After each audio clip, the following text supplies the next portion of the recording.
This video is sponsored by Card Kingdom. To pre-order Kaldheim, click on my referral link in the description below. You can also find referral links for all the singles in this video if you check the description.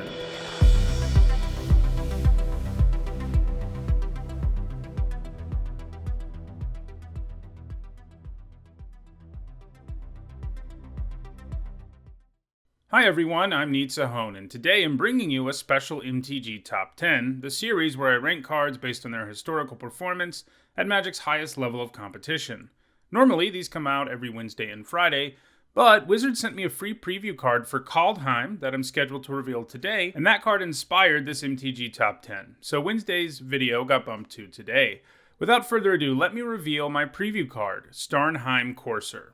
Starnheim Courser is 2 generic and a white for a 2/2 Pegasus. It's at common in Kaldheim, it's got flying, and artifact and enchantment spells you cast cost 1 less to cast. This looks to be a solid card in Kaldheim Limited. I always like cards with Windrake stats, and you get that here, plus some nice additional upside, as reducing the cost of artifacts and enchantments can certainly come in handy, and looks to be the most useful in the red-white color pair, which likes equipment and auras. Also, flavor-wise, it's pretty cool that the Courser is the mount of those people who end up in Starnheim in their afterlife, which is a realm clearly inspired by the Valhalla of real-world Norse folklore. So, in Magic's shorthand, Starnheim Courser is a Windrake, a term for a 3-mana 2/2 with flying. The term itself comes from the name of a card with those stats that's been reprinted a ton. That inspired me to take a look at the best Windrakes in Magic's history, and that's what we'll be looking at in today's MTG Top 10. To be eligible for this list, a card had to have a converted mana cost of 3, and it had to have flying, and it had to have power and toughness, each equal to 2. In all, there are 120 cards in the game that meet those requirements. Before we get started with the list, here's a quick reminder on how I score cards in these videos. A card gets 2 points for every top 8 it has at a Pro Tour, Players Tour, Mythic Championship, Mythic Invitational, Legacy Championship, or Vintage Championship. It also gets 1 point for each top 8 it has at a Magic Fest or a Grand Prix. Alright, let's get to the list. At number 10, it is Parasitic Strix. This Windrake is an artifact creature, and it comes with an Enter the Battlefield ability that drains the opponent 2 life, provided you have a black permanent on the battlefield. The Strix is one of those funny cards where it didn't see any play at all in formats like Block, Standard, or Extended. Instead, its points all come in one of Magic's most powerful formats, Legacy.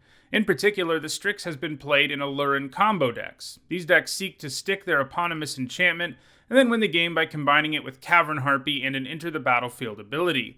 Obviously enough, the Strix works really well in those decks, as once you have Aluren in play, you can play the Strix and drain your opponent for 2, then play the Harpy to return the Strix to your hand, then play the Strix again, then return the Harpy again, and so forth. And because of Aluren, this doesn't cost any mana at all. Aluren decks have not been played a whole lot in Legacy since 2017, but I don't think it's completely impossible for the Strix to gain points there in the future. At number 9, it is Skynight Legionnaire. This is a Boros Windrake, which also comes with haste. Creatures with haste and flying tend to really pressure the opponent, as it is very likely they'll be able to attack unblocked the turn they come down, and really on subsequent turns too. The Legionnaire gained all of its points at Ravnica block constructed aggro decks. At number 8, it is Phoenix of Ash. This 3-mana 2/2 flyer also brings haste along, and a whole lot more than that. It can pump its power, and, like all Phoenixes, it doesn't tend to stay dead either. In this case, the Phoenix comes with the escape mechanic, which requires you to pay mana and exile cards from your graveyard to cast it from your graveyard. If it comes into play that way, it gets an additional +1/+1 counter. This is an evasive threat that can kill the opponent in a hurry, especially because killing it with a normal removal spell is unlikely to do more than slow it down a little bit.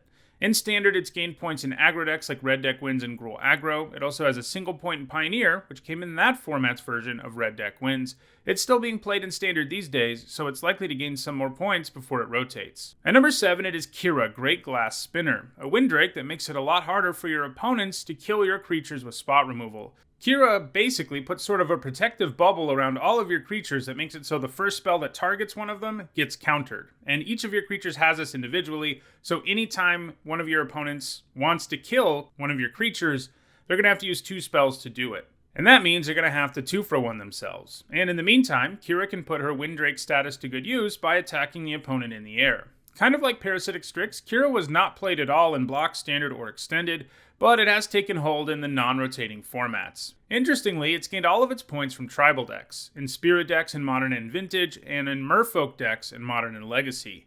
She continues to be fairly active in Modern, and it's likely Kira gains more points going forward. At number 6, we have another Phoenix, and one that's a lot like Phoenix of Ash, actually. It adds haste and the ability to return from the graveyard to its Windrake stats.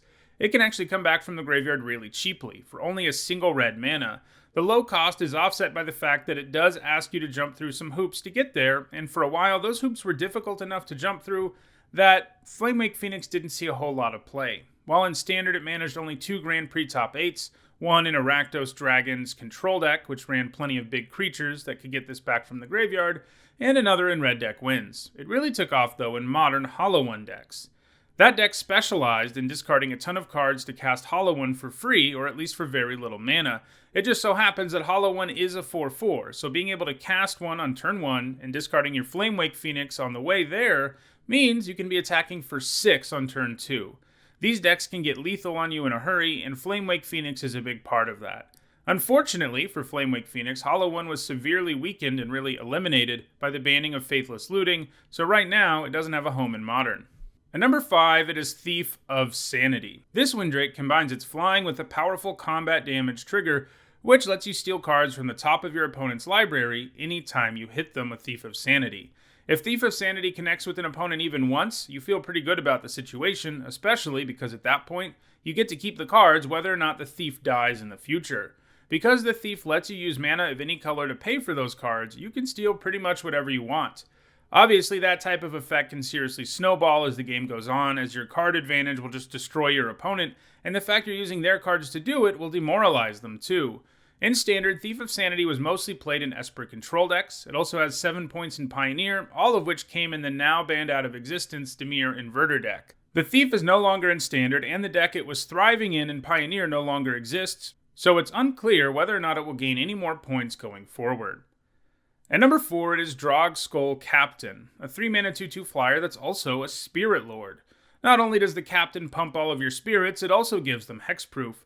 This means that your opponent pretty much always has to deal with the Captain before they can kill your other spirits, and if you have 2 of these in play, well, they can't kill any of them with spot removal. Unsurprisingly, the Captain has been played in Spirit decks in both Standard and Modern. Spirit decks are a big thing in Modern, so I think it's likely to gain more points in the future. At number 3, it is yet another Phoenix, Chandras Phoenix. Like the other 2 Phoenixes, who are 3-mana 2/2s with flying, Chandras Phoenix also has haste. Chandras Phoenix not only provides you with evasive damage to close out your opponent, it also comes back to your hand anytime you cast a burn spell on your opponent's face.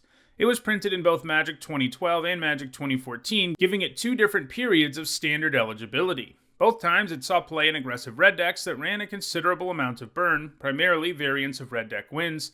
The second time it also saw play in Boros aggro and more traditional burn decks. It isn't quite good enough to see play in burn decks in Modern, so it probably isn't adding to its score anytime soon. At number 2, it is Hypnotic Spectre. Anytime the Spectre hits your opponent, they have to discard a card at random, which means that even if the Spectre only hits them once, you're probably coming out ahead.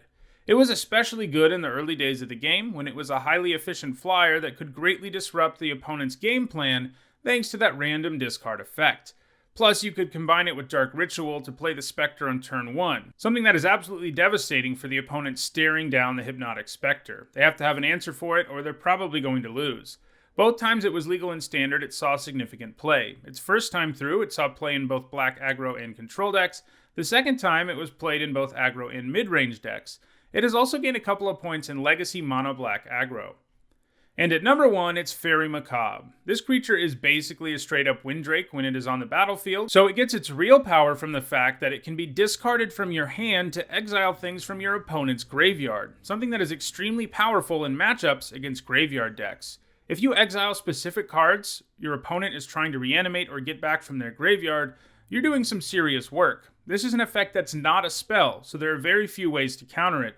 It doesn't hurt either that, in a pinch, the Macabre can do a decent job of rumbling in the air.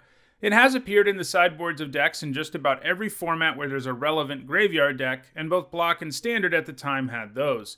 The most interesting use of the card is probably in Modern Living End decks, where the Macabre can be discarded ahead of Living End to make sure the opponent won't get anything back from the graveyard when you cast your Living In, and then it also gets reanimated by Living In when you play it, at which point it can help you kill your opponent.